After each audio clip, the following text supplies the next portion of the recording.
오늘은 맥주 감사주일로 지킵니다. 상반기를 마치고 하반기를 시작하는 반환점에 서 있어서 우리들이 정말 상반기 동안 하나님의 인도하심을 받았는지, 또한 하반기도 하나님의 인도하심을 구할 수 있는 소중한 시간, 은혜의 시간이 될 수 있기를 주님의 이름으로 간절히 축원합니다. 오늘 말씀에는 두 가지 비유가 나오고 있습니다. 망대를 세우는 비유와 임금이 하친하는 비유가 나오고 있습니다. 이 두 비유는 각각 자기의 의미를 가지고 있어요. 그러면서 우리 주 예수님께서는 또 이 비유를 함께 연결시켜서 우리들에게 놀라운 교훈을 주고 있습니다.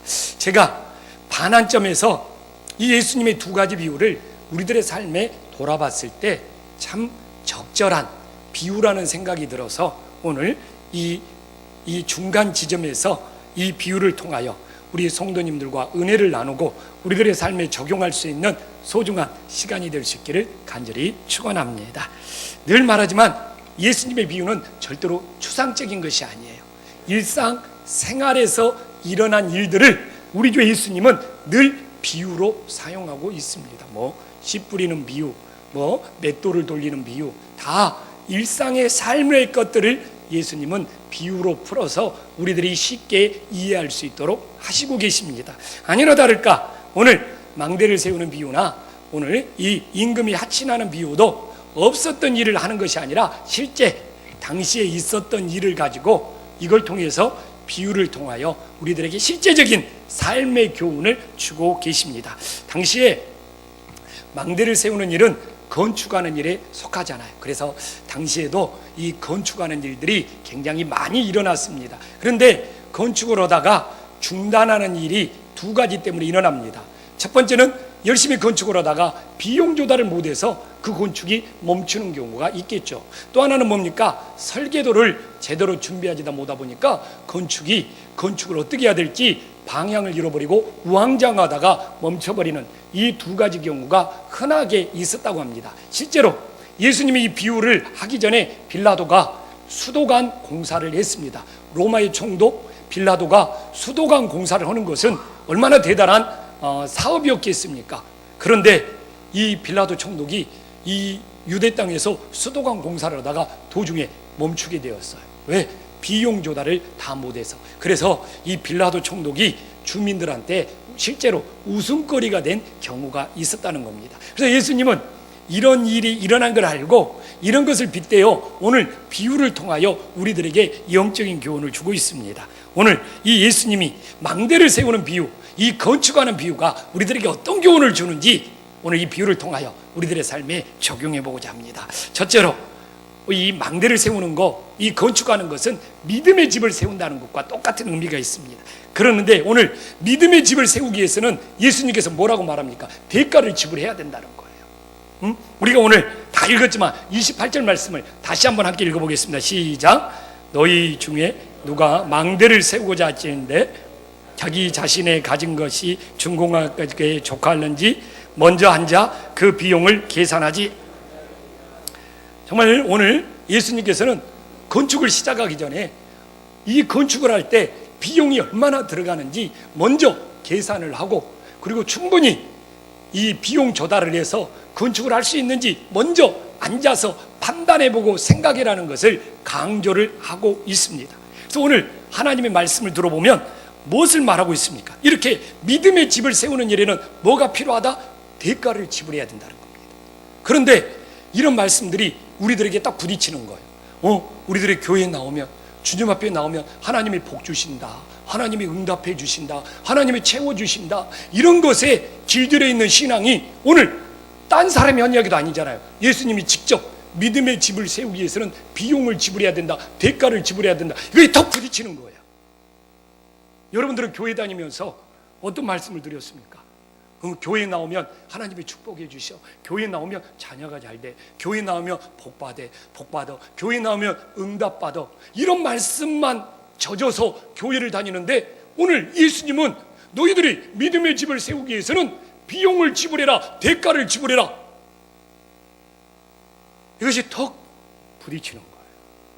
그러나 이건 지금 선지자들이 하는 이야기도 아니고, 또한 제자들이 하는 이야기도 아니고, 예수님은 제자의 삶이라는 것은 이처럼 희생하고 대가를 지불하고 비용을 지불하는 것이 진짜 예수님을 따르는 제자의 삶이라는 것을 오늘 비유를 통하여 우리들에게 강조하고 있잖아요.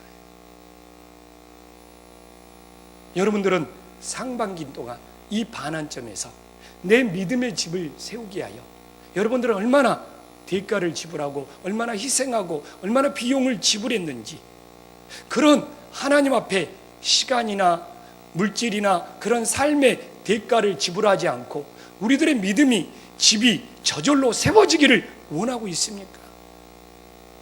오늘 이 반환점에서 나는 상반기 때 내 진정한 믿음의 집을 세우게 하여 하나님을 위하여 나는 얼마나 많이 희생했고 대가를 지불했고 비용을 지불했는지 우리 자신의 삶을 돌아보면서 그것이 바로 지금 우리에게 세워진 우리의 믿음의 집의 정도가 될 수 있음을 깨닫고, 하반기 때 부족해서 지금 시작하다가 제대로 안 된 것이 있다면 다시 한번 이 반환점에서 마음을 다잡고 우리의 헌신과 우리의 희생과 우리의 수고를 통하여 아름다운 믿음의 집을 세워갈 수 있는 하나님의 자녀들이 될 수 있기를 주님의 이름으로 간절히 축원합니다. 그러면 왜 이 믿음의 집이 세워지는 일에 제대로 안 됩니까? 첫 번째가 이 대가, 비용을 지불하지 못해서 안 된 거라면, 두 번째는 준비가 부족해서 그래요. 무슨 준비가 부족하냐? 건축을 하기 위해서는 설계도가 반드시 필요합니다. 우리 김포 한신교회를 건축하면서도 설계도가 얼마나 중요한지 뼈저리게 느꼈어요. 제가 이제 다음에 교회를 한번 더 지으면 정말 잘 지을 것 같아요. 처음에는 못 모르고 설계도 준비가 부실해서 얼마나 아쉬운 점이 많았는지 몰라요. 그래서 사람은 다 이렇게 겪어봐야지 아는 것 같아요. 이처럼 설계도가 중요한 줄 알았다면 설계도를 몇 번씩 점검하면서 정말 설계도가 건물의 모든 걸 결정을 하더라고요. 그것처럼 우리도 믿음의 집을 짓기 위해서는 말씀과 기도로 준비하는 이 설계도가 없이는 아버지의 집을, 믿음의 집을 세울 수 없음을 깨달으시기를 간절히 축원합니다. 말씀으로 뼈대를 세우고 기도로 지붕을 덮지 아니하고는 세상의 비바람을 이겨낼 수가 없어요. 그래서 교회가 하는 행사, 교회가 치르는 모든 일들은 얼마나 말씀과 기도로 준비했느냐에 따라서 그 집이 반석에 세운 집이 되느냐 아니면 모래에 쌓은 집이 되어서 무너져 버리냐, 이것이 결정되는 거예요. 가끔 그런 이야기를 합니다. 우리가 반환점이 있으니까, 목사님 우리 부서는 뭔 일을 하면은 좀 되다가 다시 다 흩어져 버리고 제자리가 됩니다, 이렇게 이야기를 할 때가 있죠. 왜 그럴까요? 혹시 꼭 그러지는 않겠지만 우리가 뭘 하나 세워가는 일에, 우리가 뭘 하나 만들어가는 일에 우리들이 먼저 말씀과 기도로 준비하는 설계도가 부족하다 보니까 그냥 몇 사람 왔다가 다시 흩어져 버리고, 몇 사람 왔다가 다시 흩어져 버리고, 무엇을 하려고 그러는데 좀 되었다가 나중에 안 되어 버리는 것이, 우리가 건물을 지을 때 설계도가 완벽하지 아니하면 건물을 지을 수 없는 것처럼 우리도 주님의 일을 그냥 내 방법, 내 생각, 그냥 사람의 인간관계로 끌어모았다가 좀 될 것 같은데 얼마 안 있으면 다 흩어져 버려요. 그래도 혹시 정말 이 하나님의 법칙은 말씀과 기도의 설계도가 있어야 되는데 말씀과 기도의 설계도가 없다 보니까 우리의 모임이 자꾸 그냥 사람이 들어왔다가 또 그냥 흩어져 버리고 그냥 들락날락하고, 혹시 그런 것은 아닌지 우리가 이 중간 지점에서 돌아보자는 거죠. 그래서 내가 속한 부서에서는, 내가 모임의 부서에서는 얼마나 말씀과 기도의 설계도가 철저히 준비가 되어서 우리들의 믿음의 집이 세워져 가는지, 만약 말씀과 기도의 설계도가 없이 그냥 사람의 생각, 사람의 방법, 사람의 계획대로 하다가는 좀 되는 것 같지만 얼마 안 가면 다 무너져 버리고 흩어져 버리더라고요.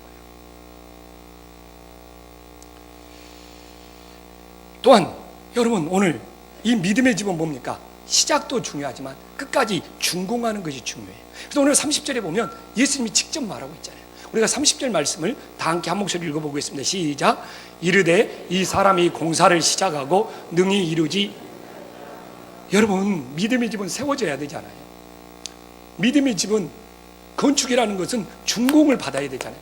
우리가 아무리 이걸 했더라도 준공을 받지 아니하면 이 건물은 사용할 수가 없는 겁니다. 믿음의 집도 시작은 중요하지만 시작보다 더 중요한 것이 끝까지 준공하는 것이 더 중요하잖아요. 그러나 오늘 30절에 예수님은 공사를 시작하고 능히 이루지 못하였다고 말씀하고 있습니다. 우리는 돌아봐야죠. 연초에 우리는 다 하나님이 맡겨진 일을 시작했잖아요. 지금 내가 반환점에서 주님 안에서 시작한 일들을 정말 혹시 멈추지 못하고 멈추고 능히 이루지 못하고 이 핑계 저 핑계 대고 온전히 감당하지 못하고 있든지 한번 1년을 놓고 봐서도 하나님 1년 동안 나에게 맡기신 일을 이 중간 지점에서 나는 어떻게 만들어가고 세워가고 지어가고 있는지 돌아볼 필요가 있지 않습니까? 또 오늘 길게 한번 봐봅시다. 이 땅에 예수님을 믿었다가 이렇게 시험 들고 저렇게 시험 들어서 신앙을 멈추는 사람들이 너무 많아요. 천국까지 끝까지 정말 믿음의 경주를 해서 천국에 이르러서 우리들의 믿음의 집이 완성되고 준공되지 못하고 너무나 많은 사람들이 믿음을 시작했으나 중간에 멈춰버려서 하나님을 떠나버리는 영혼들이 비일비재합니다. 그렇기 때문에 1년 단위로 봐도 하나님이 우리에게 맡기신 일을 마지막까지 완성하지 못하고 중간에 멈춰버리는 경우도 허다하고, 또한 길게 봐도 인생의 마지막까지 믿음을 지키지 못하고 무너져버리는 사람들이 허다합니다. 그러나 예수님은 그 이유가 뭔지 오늘 말씀을 통해 우리들에게 분명히 밝혀주고 계셔요. 27절에 예수님은 왜 우리가 1년 단위로 보더라도 왜 중간에 맡겨진 사명을 다 감당하지 못하고 중도에 멈춰버리는지, 우리 인생에 길게 보더라도 왜 신앙을 시작했다가 도중에 하나님을 떠나버리는지 그 이유를 말하고 있습니다. 우리 27절 말씀을 다 함께 한 목소리 읽어보겠습니다. 시작. 누구든지 자기 십자가를 지고 나를 따르지 않는 자도 능히 내 제자가 되지. 여러분, 자기 십자가를 짊어지지 못하기 때문에 도중에 멈춰버리는 거예요. 저도 사실 이맘때면 되게 지쳐요. 정말 여름이 오면 그동안 계속 막 주중에 막 성경 공부, 막 금년에는 새가족들이 많잖아요. 새가족 신방 막 일들을 해오다 보면 지쳐요. 그렇다고 매주 내가 설교를 준비해야 될 것을 줄일 수는 없잖아요. 그래서 그러면 좀 이렇게 여러 가지 막 마음들이 밀려오죠. 그런데 목회하다가 힘들면 장로님들 핑계대고, 권사님들 핑계대고, 우리 교회 성도님들 핑계대야 됩니까? 본질적으로 따지면 그 안에는 뭡니까? 내가 짊어진 자기 십자가를 벗어버리고 싶다는 거예요. 목사로서 내가 짊어진 이 자기 십자가를 내가 끝까지 가야 되겠다 하면은 누구 핑계 안 됩니다. 내 십자가지. 누구한테 변명 안 합니다. 그러나 자기가 짊어진 십자가를 벗어버리고 싶기 때문에 누구 핑계를 대는 거예요. 누구 변명하는 거예요. 그래서 누구 때문에 못하겠다, 난 누구 때문에 그만하겠다, 이건 자기 십자가를 짊어져야 된다는 것을 시작할 때부터 몰랐던 거예요. 여러분 지금 설교를 들으면서 당황스러울 수 있어요. 교회 나오면 하나님한테 복받아야 되는데, 근데 오늘 예수님은 비용을 지불해라, 오늘 끝까지 집을 지어야 되면은 뭡니까? 예수님이 다 해주는 것이 아니라 자기 십자가를 짊어져라.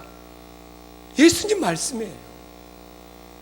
다 하나님의 일은 거기에 고난이 있고 핍박이 있고 사람관계 속에 부딪힘이 있고 어려움이 있는 거예요.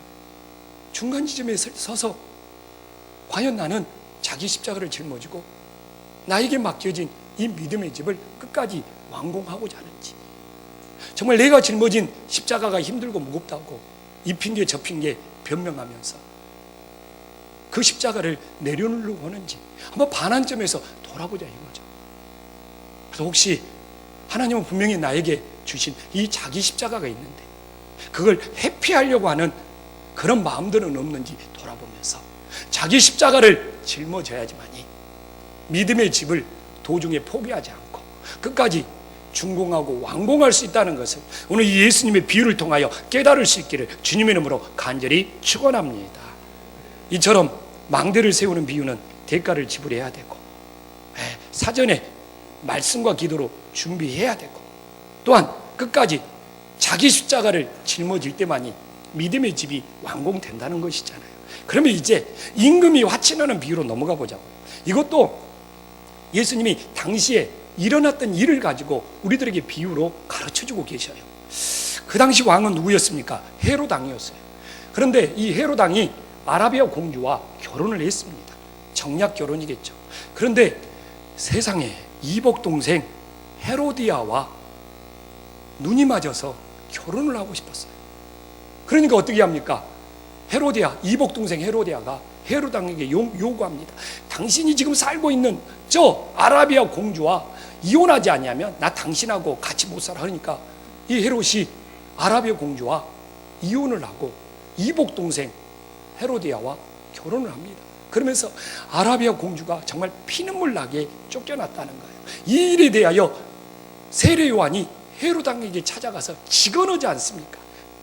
헤롯 왕, 당신 이러면 안 됩니다. 그러다가 그것이 미움이 사서 헤롯 왕이 그 세례 요한의 목을 참수하는, 그래서 세례 요한이 그렇게 순교하는 것을 우리는 잘 알고 있습니다. 바로 이 비유가 이 역사적인 배경을 가지고 있어요. 그런데 그러면 아라비아에서 자신의 공주를 데리고 가서 왕비로 삼았다가 이복 동생하고 결혼한다고 비참하게 쫓아낸 그런 딸이 돌아왔는데 누가 가만히 있겠습니까? 그래서 아라비아하고 헤롯이 이 전쟁이 벌어졌습니다. 그런데 헤롯이 병력이 얼마 안 돼요. 그 당시 아라비아는 큰 나라였습니다. 헤롯이 무참하게 대패를 당하고 실제 역사에 보면 겨우 목숨만 부지하고 도망치게 됩니다. 근데 예수님은 다 알죠. 그 당시 그렇게 전쟁이 벌어져서 헤롯이 대패해서 목숨만 겨우 부지해서 왔다는 걸 다 알죠. 이 사실을 가지고 예수님 오늘 비유를 풀어갑니다. 그러니까 사람들의 마음속에 이 비유가 살아있는 하나님의 말씀이 되어서 홍과 영감이 관절 골수를 찔러 쪼개는 거죠. 첫 번째는 뭡니까? 자신의 능력을 정확히 파악하라는 거예요. 오늘 우리가 31절에 보면 1만 명의 능력밖에 안 되고 저쪽은 2배나 되는 2만 명의 능력을 가지고 있는 것이잖아요. 그러면 지금 이 전쟁에서 승리하냐 못하냐 이것이 중요한 것이 아니에요. 뭐 작전을 잘 세우면 1만 명으로도 2만 명을 이길 수가 있겠죠. 그러나 이 비유에서 말하는 것은 내 능력이 어느 정도인지, 내가 할 수 있는 범위가 어느 정도인지 자기의 능력을 정확히 진단한 다음에 뭐라고 합니까? 자신의 힘을 의지하지 말라는 거잖아요. 자신의 작은 힘으로 자기의 부족한 힘을 과신하고 일을 밀어붙였다가 낭패를 당하고 넘어질 수밖에 없다는 것을 지금 이 비유는 교훈하고 있잖아요.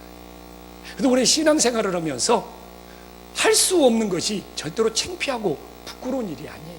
정확히 말해서 중과 부족이에요. 할 수 없어요. 내 능력이 안 돼요. 그러면 그걸 정확히 진단하고 뭐라는 겁니까? 그렇기 때문에 하나님을, 정말 여호와를, 내가 부족하면 부족할수록, 연약하면 연약할수록 우리 주 예수님을 의지하고 바라보고 신뢰라는 것이 믿음의 법칙 아닙니까?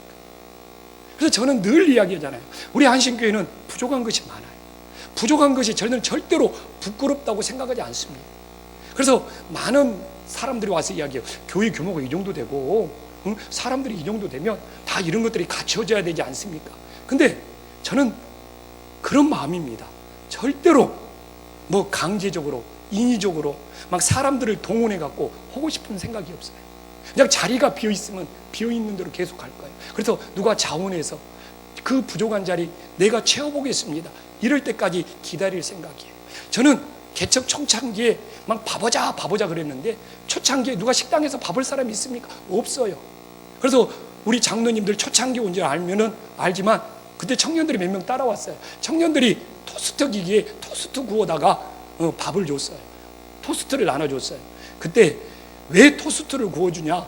밥을 먹어야 된다. 이 교회는 이상하다 말한 사람이 누군지 알아요? 김한원 장로님이에요. 왜 이 교회는 청년들의 점심을 토스트, 장로님 맞잖아요. 억지로 안 시켜요. 그런데 이제 사람들이 모이다 보니까 우리 교회 밥 좀 했으면 좋겠다 하면서 밥 하겠다고 자원하는 사람들이 생기는 거예요. 그래서 시작한 거지. 지금도 똑같습니다. 교회가 막 사람을 동원하고 막 돈을 줘갖고 막 사람을 사다가 자리를 채우고 막 멋지게 포장하고 멋지게 꾸밀 수 있죠. 저는 그것을 하나님의 일이라고 생각을 하지 않습니다. 우리 교회는 부족한 대로 갈 거예요. 그냥 연약한 대로 갈 거예요. 그럴수록 어떻게 해야 됩니까? 주님을 바라보고 주님을 의지하게 되는 거예요. 그래서 막 이 교회는 뭐가 안 갖춰졌네, 왜 이걸 안 채우지? 계속 그럴 수도 있어요. 억지로 안 합니다. 인간적으로 동원하지 않습니다. 자원하는 심령이 있을 때까지 기다립니다. 그래서 저는 온미열 지휘자를 좋아합니다. 예전의 지휘자는 우리 성가대대원을 30명 채워주십시오, 40명 채워주십시오. 내 마음대로 됩니까? 응? 그렇게 잘 채워지면 내가 가서 지휘하지. 안 되니까 맡기는 거예요. 그래서 저는 바람이 그거예요. 20명이면 어떻고 10명이면 어떻습니까? 자원해서 하나님을 위해서 찬양하겠다, 이 마음들이 모아져서 찬양해야지 진짜지. 그래서 제가 지금은 온미열 집사님이 몇 명 모아주십시오, 지금 지휘자는 부탁을 안 해서 저는 계속 했으면 좋겠어요. 괜히 지휘자 바꿔가지고 목사님 내가 지휘하는데 응? 우리 야성가들을 몇 명을 채워줘야 됩니다. 나는 숨이 턱턱 막혀요. 나는 그런 달란트가 없는데, 정말 없어요. 그래서 참 저는 늘 오늘도 내 능력을 진단해요. 우리 교회 수준을 진단을 해요. 1만 명밖에 안 되는데 2만 명이나 되는 그 대상을 상대할 수 없고 이겨낼 수 없고 감당할 수 없어요.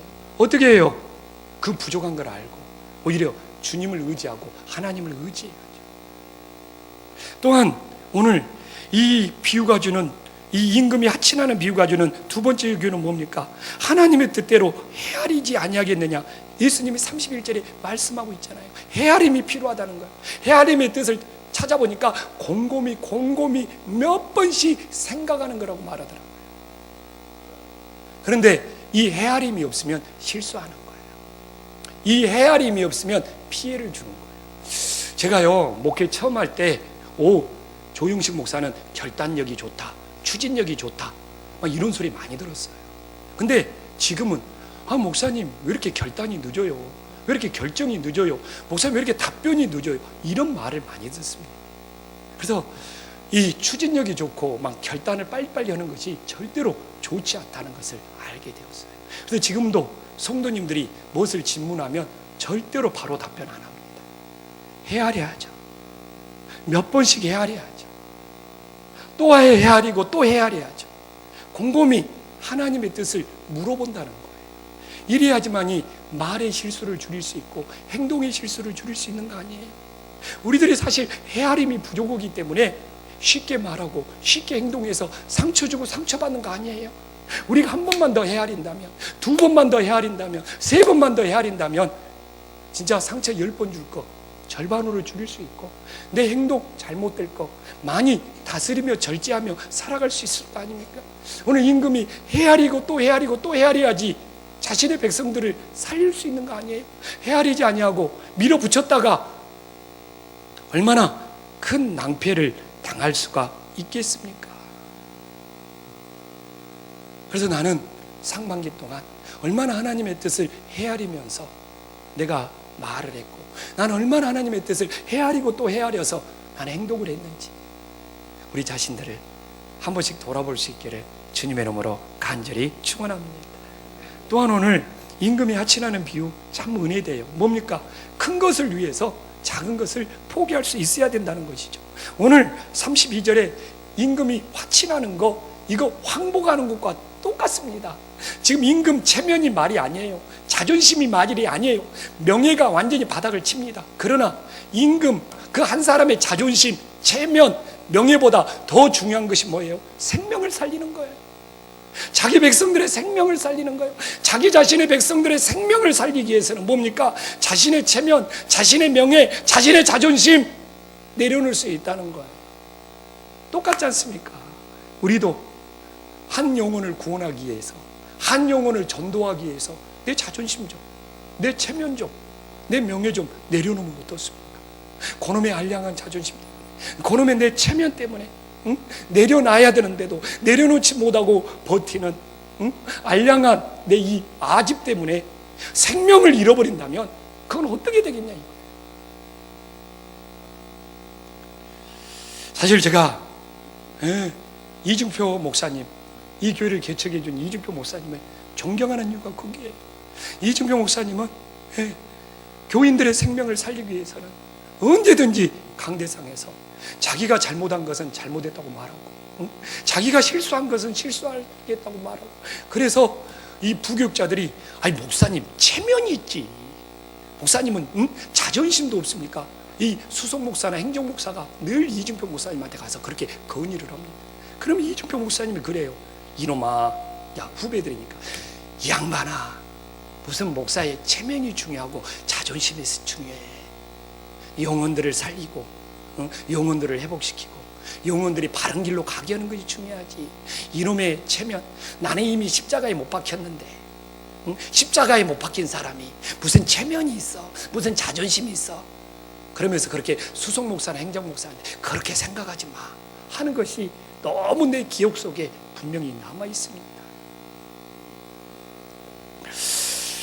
그래요. 그러니까 우리에게서 이 임금이 하친하는 비유를 통하여 항상 우리 자신의 능력이 어느 정도 되는지, 우리의 연약함을 정확히 진단하여 하나님을 의지하고, 또한 하나님의 뜻을 정말 헤아리고 또 헤아려서 우리의 말과 우리 행동을 조심하고, 또한 내 자존심이나 내 체면보다 생명을 살리고 더 큰 일이 있다면 과감히 내려놓을 수 있는 것이 오늘 예수님이 우리에게 주는 귀한 교훈이 됨을 믿으시기를 주님의 이름으로 간절히 축원합니다. 그런데 이 비유를 합쳐서 보면 더 은혜가 돼요. 이제는 이 망대를 세우는 비유와 임금이 하친하는 비유를 한번 연결시켜서 우리들의 삶 속의 교훈으로 한번 받아보겠습니다. 오늘 이 망대를 세우는 것은 정말 겉으로 볼 때는 이렇게 계속 세워가야 된다는 거잖아요. 그 다음에 전쟁을 멈추는 것은 멈춰야 되잖아요. 그럼 여러분, 세우는 것과 멈추는 것은 서로 반대처럼 여겨지잖아요. 세워야 돼, 멈춰야 돼. 겉으로 보기에는 반대 같은데 안으로 들어가면 이 멈추는 것과 세우는 것이 일치를 이루고 있어요. 여러분이 이 두 가지 비유를 연결해 볼 때 제일 먼저 이 두 비유에 공통적으로 지금 예수님께서 사용하는 단어가 있어요. 여러분들이 이런 것들을 볼 줄 알면 여러분들의 큐티, 여러분들의 묵상이 굉장히 깊어지고 수준이 높아질 수 있어요. 여러분, 지금 이 두 비유를 보면서 이 망대를 세우는 자의 비유와 전쟁을 멈추는 자의 비유 속에 공통적으로 사용되고 있는 단어가 어떤 것입니까? 이것만 하나 찾아내도 오늘 말씀 속에서 하나님이 우리에게 주시고자 하는 뜻을 깨닫는 지름길이 될 수 있어요. 어떤 단어입니까? 틀릴까봐 조심해서 대답을 못합니까? 어떤 단어입니까? 정말 대답을 안 하시네. 입 좀 써주세요. 어떤 단어죠? 먼저 앉아가 쓰이고 있잖아요. 먼저 앉아. 28절에도 먼저 앉아. 31절에도 먼저 앉아. 지금 비유가 하나는 세우는 비유고 하나는 멈추는 비유인데, 그 비유를 시작할 때 제일 중요한 단어가 양쪽에다 먼저 앉아가 나오고 있습니다. 먼저 앉아가 나오고 있어요. 자, 이제 이렇게 양쪽 비유에 먼저 앉아가 나와 있는 것이 무엇입니까? 여러분, 세우냐 멈추냐, 이 기준은 뭐예요? 먼저 앉아서 하나님의 뜻이면 뭐예요? 세워야 되고, 하나님의 뜻이 아니면 뭐예요? 멈춰야 된다는 거예요. 얼마나 은혜가 됩니까? 내가 상반기를 보내면서 이것이 하나님의 뜻이라면 내 수고, 내 비용, 내 대가를 지불하면서 그 믿음의 집을 세워가야 돼요. 하나님의 뜻이 아니라면 내가 아무리 좋아하는 것일지라도 멈출 수 있는 것이 정말 예수님의 제자가 되고 주님께 순종하는 거예요. 나는 상반기를 보내면서 하나님의 뜻이라는 걸 믿고 끝까지 우리의 믿음을 세워가고 있습니까? 또한 우리는 정말 이 하나님의 뜻이 아닌 죄악들, 하나님의 뜻이 아닌 이 전쟁과 같은 다툼, 분열, 갈등들을 멈춰가고 있습니까?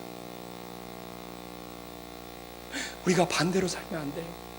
그냥 하나님의 뜻이라는 것은 그냥 자기 생각대로 다 멈춰놓고 여기저기 다니면서 죄악을 멈추지 않고 다툼을 멈추지 않고 갈등을 멈추지 않고 산다면 어떻게 예수님의 제자라고 할 수 있습니까?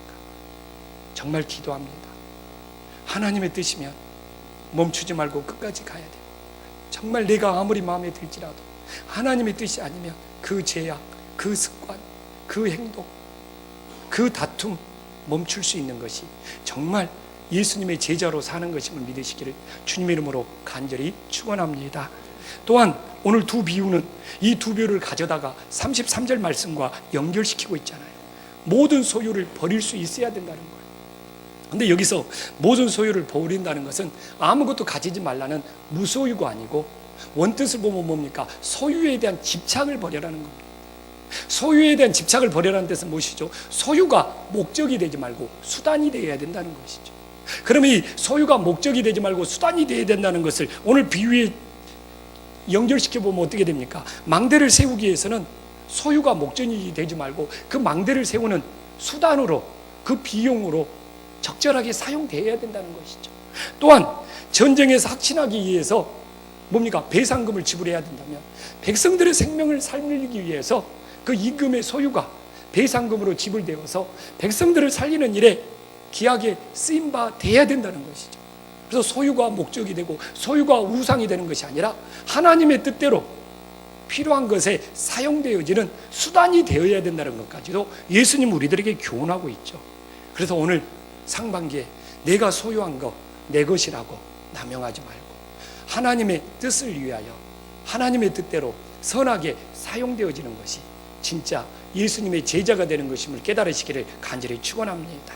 또한 이 두 비유를 갖다가 34절에 무엇과 연결시키고 있습니까? 소금처럼 맛을 내야 된다는 것과 연결시키고 있습니다. 여러분, 지금 이 소금을 맛을 내야 된다는 그 뜻을 여러분들은 예수님이 어떤 의미로 전하는지 여러분 알고 계십니까? 여기서 강조하는 것은 그겁니다. 소금의 역할이 무엇이냐. 여러분, 여기서 역할이라는 것을 떠올리지 못하면 이 말씀 어떤 의미인지 깨달을 수가 없어요. 소금은 여러분, 우리가 보려고 소금을 구입하는 사람이 있습니까? 관상용으로 소금을 구입하는 사람이 있습니까? 아닙니다. 소금은 맛을 내는 그 역할 때문에 우리가 구입을 하는 것이죠. 그래서 여러분, 망대를 세우는 목적이 뭡니까? 과수원을 보호하여서 그 과수원에서 과실을 얻기 위해서 망대를 세우는 거예요. 여러분, 전쟁을 멈추는 목적도 무엇입니까? 여러분, 이 화친하여서 많은 걸 자기 자존심 체면 배상금이 들어갈지라도 생명을 살리는 그 역할을 하기 위해서 화친하는 거예요. 그렇기 때문에 신앙생활이라는 것은 위치만큼 중요한 것이 그 위치에 맞는 자신의 역할을 하고 있느냐가 더 중요하다는 것을, 그것이 소금처럼 맛을 내는 삶이라는 것을 깨달을 수 있기를 간절히 축원합니다. 그럼 우리가 연초에 시작할 때 하나님 우리에게 맡기신 위치가 있어. 여러분, 그 자리만 차지하고 있는 것이 중요한 것이 아니라 그 자리에서 자신의 역할을 제대로 해내는 것이 뭐라고요? 소금처럼 맛을 내는 것이라는 겁니다. 여러분, 왜 이 땅에 관피야, 철피야, 마피아라는 것을 인용해서 계속 그 단어를 사용하고 있습니까? 국회의원 자리, 장관 자리, 우리 기관장, 고위, 자리, 그 자리에서 자기의 역할들을 못하는 거예요. 그 자리에서 자기 역할들을 못하니까 소금처럼 맛을 못 내는 거예요. 소금처럼 맛을 못 내니까 오늘 35절에 나와 있잖아요. 필요 없다. 그 사람들 막 버리고 막 잘못됐다고 그러고 그러는 거 아니에요. 만약 우리나라 사회가 지금 이 공무원 체계나 이 시스템이 자기 위치에서 자기 역할을 제대로 한다고 하면 학생들이 희생하지 않죠. 생명들을 잃어버리지 않겠죠. 그러나 정말 모든 이 사회가 자신의 위치에서 자신의 역할을 못하기 때문에 소금처럼 맛을 못 내는 거예요. 그렇기 때문에 소금처럼 맛을 낸다는 것은 내 역할을 하고 있느냐 이거예요. 가정에서 부모의 역할을 못하면 자녀들이 탈선하고 방황하게 돼 있는 것이죠. 다 이건 학교에서 선생님의 역할, 학생들의 역할, 그것이 되어야지 소금처럼 맛을 내는 거. 우리가 어디에 가서든지, 우리가 어느 직장에 가서든지 그 위치에 맞게 자기의 역할을 해내야 되지만이 그 공동체가 건강한 공동체가 되지, 자리만 지키면서 자신의 역할을 못 해버린다면 그 공동체는 무너져 내릴 수밖에 없는 거예요. 이건 세상이나 교회나 모든 곳에서 동일하게 적용될 수 있는 겁니다. 오늘도 이 교회에서 이 예배를 맡은 모든 예배위원들이 자신의 역할을 잘 감당해 줬을 때 이 예배가 살아있는 예배, 영적인 예배가 되는 거예요. 저에게는 저에게 맡겨진 역할이 있고 오늘 장로님들에게는 장로님에게 막혀있는 역할이 있고, 성가대에게는 성가대에게 막혀있는 역할이 있고, 다 자신들에게 차량 봉사 주차, 다 자기에게 막혀있는 역할들이 제대로 이루어졌을 때, 오늘 이 교회는 뭡니까? 아름다운 믿음의 집이 되는 것이고, 이 교회가 화평하게 되는 거고, 이 교회가 화목하게 되는 거예요. 가정에서도 똑같고, 직장에서도 똑같고, 내 위치에서 내가 어떤 역할을 해야 되는지, 이 반환점에서 우리 자신들을 다시 한번 돌아볼 수 있기를 주님의 이름으로 간절히 축원합니다. 그래서 하반기에서는 내 위치에서 내 역할을 잘해서 주님의 뜻이 이루어질 수 있기를 간절히 축원합니다. 이제 하나님 말씀 마무리할게요. 저는 상반기를 마감하면서 하반기를 시작하는 이 반환점에서 믿음의 집을 세우기 위해서 나는 어떤 대가를 지불해 왔는지, 어떤 헌신을 했는지, 또한 내가 머문 곳에 정말 전쟁이 멈추듯이 다툼과 갈등을, 분열을 없애는, 그래서 화목하기 위해서 정말 내 자존심 체면, 이런 것들 내려놓을 수 있는지 오늘 비유를 통해 성찰해 봤습니다. 이것이 바로 오늘처럼, 오늘 말씀처럼 예수님의 제자로 살아가는 것이기 때문에 그렇습니다. 그러나 오늘 예수님의 비유를 마무리하면서 이 애니 들라드라는 이 소설가가 크리스찬들을 통해서 전한 말씀이 있어요. 왜 기독교가 진리라면, 왜 하나님의 말씀이 진리라면, 왜 그걸 믿는 사람들은 도대체 왜 그것에 합당하게 행동하지 않는가? 여러분, 왜 여러분들은 말씀이 진리라면, 왜 여러분이 믿는 예수님이 진리라면 거기에 합당하게 우리는 행하지 않는가? 저는 바로 이 딜라디가 했던 이 말을 지금 우리 시대 사람들이 들어야 되지 않는가 생각을 합니다. 그래서 오늘 말씀을 이제 마무리합니다. 정말 주님의 뜻이면 정말 끝까지 세워야 되고, 주님의 뜻이 아니면 멈출 수 있는 것이 기독교의 진리를 믿는 우리들에게 합당한 삶이 되지 않겠습니까? 그래서 이 반환점에서 하반기에 내가 계속 믿음의 집을 세워가야 될 일들이 뭔지, 아니면 내가 하반기에 이제 죄악을 비롯하여 정말 내 모든 어떤 다툼을 비롯하여 멈춰야 될 것이 무엇인지를 다시 한번 점검해 보면서, 우리가 말씀이 진리라고 믿는다면, 기독교가 진리라고 믿는다면 거기에 합당하게 행하는 것이 당연한 것이 될 수 있는 하나님의 자녀들이 되시기를 주님의 이름으로 간절히 축원합니다. 기도하겠습니다.